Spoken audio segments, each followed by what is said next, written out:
কর্মীদেরই জমি জবরদখল করে party office করার অভিযোগ উঠল তৃণমূলের বিরুদ্ধে। একদিকে রাজ্যের মুখ্যমন্ত্রী যখন বারবার নবান্ন থেকে জমি দখল নিয়ে হুঁশিয়ারি দিচ্ছেন রাজ্যের সর্বত্র, তার ঠিক উল্টো ছবি নদিয়ার নবদ্বীপে। তৃণমূল কর্মীদেরই জমি জোর করে দখল করে পার্টি অফিস করার অভিযোগ উঠল নবদ্বীপ ব্লকের ভালুকা কানাইনগরের কিছু তৃণমূল কংগ্রেস আশ্রিত জমি ব্যবসায়ীর বিরুদ্ধে। অভিযোগ করা হচ্ছে যে নবদ্বীপের ভালুকা কানাইনগর এলাকায় রাজ্য সরকারের যে রাজ্য সড়ক রয়েছে ঠিক তার পাশে একটি জমি কয়েকদিন আগে কয়েকজন স্থানীয় ব্যবসায়ী কেনেন, কিন্তু কিছু সমস্যার জন্য জমিটি ফাঁকা অবস্থাতেই আছে। কয়েকদিন আগে ওই এলাকার কয়েকজন তৃণমূল কর্মী জমিটির 4 ভাগের 1 ভাগ দাম দিয়ে কিনতে চায়, কিন্তু সেই জমির মালিকরা ওই জমিটি সেই দামে বিক্রি করতে রাজি না হলে হঠাৎ বৃহস্পতিবার রাতে কয়েকজন তৃণমূল কর্মী সেখানে পার্টি অফিস করে দলীয় পতাকা লাগিয়ে জোর করে দখল করে। পরবর্তীতে জমির মালিকরা নবদ্বীপ থানায় অভিযোগ জানিয়েছেন বলে জানান। জমির মালিকদের দাবি তারা সকলেই তৃণমূল করে, কিন্তু সেই দলের কর্মী হয়েও তাদেরই জমি দখল করছে তৃণমূল।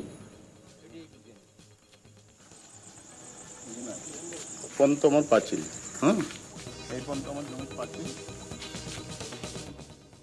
অভিযোগকারী ইস্টফিল শেখ, তিনি কি বলছেন শোনাবো আপনাদের।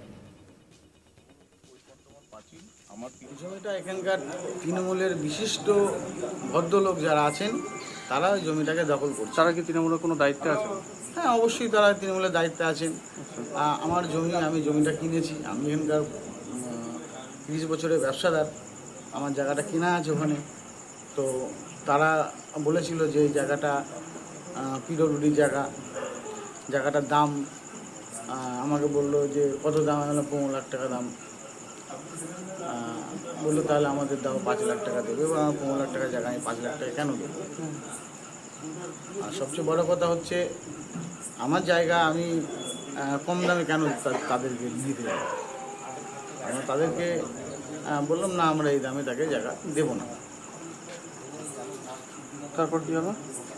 তারপর তারা পার্টি অফিস আর কি ঝান্ডা ফান্ডা লাগিয়ে, চৌকি ফকি লাগিয়ে তারা জায়গাটা দখল করতে চাইছে। কোন দলের ঝান্ডা লাগিয়েছে? টিএমসি দলের ঝান্ডা লাগিয়েছে। এবার আমরা চাইছি। আপনারা কি সবাই একই দল করেন? হ্যাঁ, আমরা সবাই একই। তাহলে এটা প্রশাসনকে জানিয়েছিলেন? প্রশাসনকে জানিয়েছিলাম। তারপরে কোনো সুরাহা হয়েছে এখনো পর্যন্ত? প্রশাসন বলছি ঠিক আছে, বিষয়টাকে আমরা দেখছি। সুভাষ সূত্রধর, তিনি কি বলছেন শোনাবো আপনাদের। 25 নম্বর পানশালায় আমাদের একটা জমি আছে, ভালুকা বটতলায়। তা আমাদের জমিটা এখানকার কিছু লোক আমাদের কাছে কিনতে চেয়েছিল। তা আমাদের জমির দাম 15 লাখ টাকা। তা ওনারা 5 লাখ টাকা আমাদের দেবেন। তা আমরা তাতে এগ্রি হইনি। না হওয়ার কারণে ওনারা রাতারাতি তৃণমূলের পতাকা বেঞ্চি নিয়ে ওই জায়গাটায় দখল করে রেখে দিয়েছে। তারা কী করবে বলে দখল করেছে? তারা পার্টি অফিস করে বলে দখল করে রেখে দিয়েছে। যারা দখল করেছে তারা কি কোন দল করে? তারা টিএমসি করে। আপনি? আমিও টিএমসি করি। তাহলে এটা কি প্রশাসনকে জানিয়েছেন? হ্যাঁ, আমরা নবদ্বীপ থানাকে জানানো হয়েছে, প্রশাসনকে জানানো হয়েছে, তারা বলছে ব্যবস্থা নিচ্ছে। এক তৃণমূল কর্মী বলছেন এই বিষয়ে শুনেছি, তৃণমূলের পতাকা নিয়ে নাকি তারা জায়গা দখল করেছে, তবে যারা করেছে তারা তৃণমূলের কেউ নয়, এটা প্রমোটার। তৃণমূলকে কালিমা লিপ্ত করার জন্য এটা করেছে। যারা বলছে তারা জানে না তারা কি করে। তৃণমূল কারোর জায়গা দখল করতে যায় না, তৃণমূলের ব্যানারটাকে ব্যবহার করছে। তৃণমূল কর্মী রঞ্জিত মণ্ডল, তিনি কি বলছেন শোনাবো আপনাদের।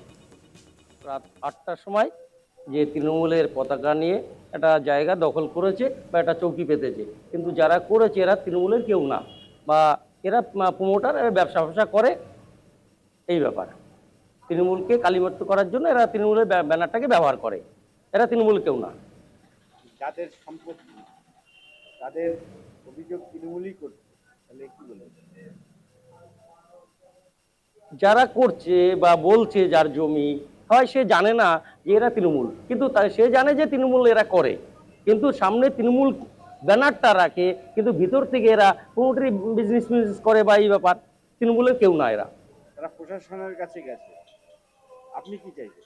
আমি চাইছি যে জমির মালিক সে সঠিক সে জমি ফিরে পাক। তৃণমূল কোনো সরকারি জমি কোনো যে কেউর জমি দখল করতে যায় না। তাহলে তৃণমূল জবরদস্তি দখল করছে না? না, তৃণমূল জোর জবরদস্তি দখল করছে না। যারা করছে তারা তৃণমূলের বাইরে তৃণমূলের ব্যানারটাকে ব্যবহার করছে পায়ে সামনে রেখে, এটাই তৃণমূলকে কালিমালিপ্ত করার জন্য, তৃণমূলকে ব্যানারের শক্তিটাকে প্রয়োগ করতে এরা বিজনেস করে, প্রমোটারি করে। এই নিয়ে একটি রিপোর্ট তুলে ধরেছেন আমার কলিগ নিলয়, দেখাবো আপনাদের। রাজ্যের প্রশাসনিক প্রধান মুখ্যমন্ত্রী মমতা বন্দ্যোপাধ্যায় যখন নবান্ন থেকে সারা রাজ্যের জমি মাফিয়া থেকে শুরু করে জবরদখলকারীদের উদ্দেশ্যে বার্তা এবং সতর্ক করেছেন, তার উল্টো চিত্র দেখা গেল নদিয়ার নবদ্বীপে। নবদ্বীপ থানার ভালুকা কানাইনগর রাজ্য সড়কের ধারে একটি জমি বেশ কয়েকজন ব্যবসায়ী মিলে কিনেছেন, আর সেই জমির ওপর চোখ পড়েছে স্থানীয় তৃণমূল আশ্রিত কিছু জমি ব্যবসায়ীদের কাছ থেকে যে পরিমাণ জমির মূল্য তার অনেক কম টাকায় জমি কেনার প্রস্তাব দেয় জমি ব্যবসায়ীরা, কিন্তু ব্যবসায়ীরা কিন্তু সেই জমি বিক্রি করতে অস্বীকার করে। আর তখনই রাতারাতি তৃণমূলের দলীয় কার্যালয় গজিয়ে ওঠে। তৃণমূল কংগ্রেসের দলীয় ফ্লেক্স ব্যানার দিয়ে সেখানে অস্থায়ী পার্টি অফিস তৈরি করা হয় এবং এভাবেই জমি জবরদখল করা হয়েছে বলে অভিযোগ। ইতিমধ্যেই জমি মালিক অর্থাৎ ব্যবসায়ীরা নবদ্বীপ থানার দ্বারস্থ হয়েছেন এবং গোটা ঘটনার তদন্ত শুরু করেছে পুলিশ প্রশাসন। কিন্তু কি করে অন্যের জমিতে জবরদখল করে দলীয় কার্যালয় তৈরি করতে পারে তা নিয়ে উঠেছে প্রশ্ন।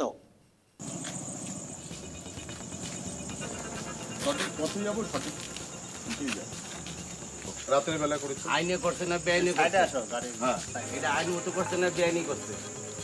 যদি বেআইনি করে তাহলে সেটা বেআইনি সরাই দেবো, আর আইনি পর্যন্ত আমার পাচ্ছিল। এই পর্যন্ত আমার জমির পাচ্ছিল। তৃণমূল কর্মীদেরই জমি জবরদখল করে পার্টি অফিস করার অভিযোগ উঠল তৃণমূলের বিরুদ্ধে। একদিকে রাজ্যের মুখ্যমন্ত্রী যখন বারবার নবান্ন থেকে জমি দখল নিয়ে হুঁশিয়ারি দিচ্ছেন রাজ্যের সর্বত্র, তার ঠিক উল্টো ছবি নদিয়ার নবদ্বীপে। তৃণমূল কর্মীদেরই জমি জোর করে দখল করে পার্টি অফিস করার অভিযোগ উঠল নবদ্বীপ ব্লকের ভালুকা কানাইনগরের কিছু তৃণমূল কংগ্রেস আশ্রিত জমি ব্যবসায়ীর বিরুদ্ধে।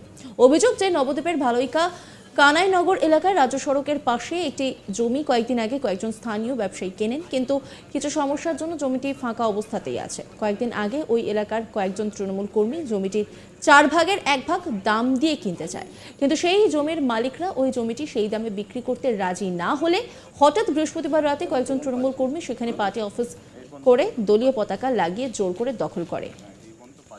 আমার জমি ঠিক আছে, পিডব্লিউডি। নজর রাখুন আজ তাক বাংলার ইউটিউব স্ট্রিমিংয়ে।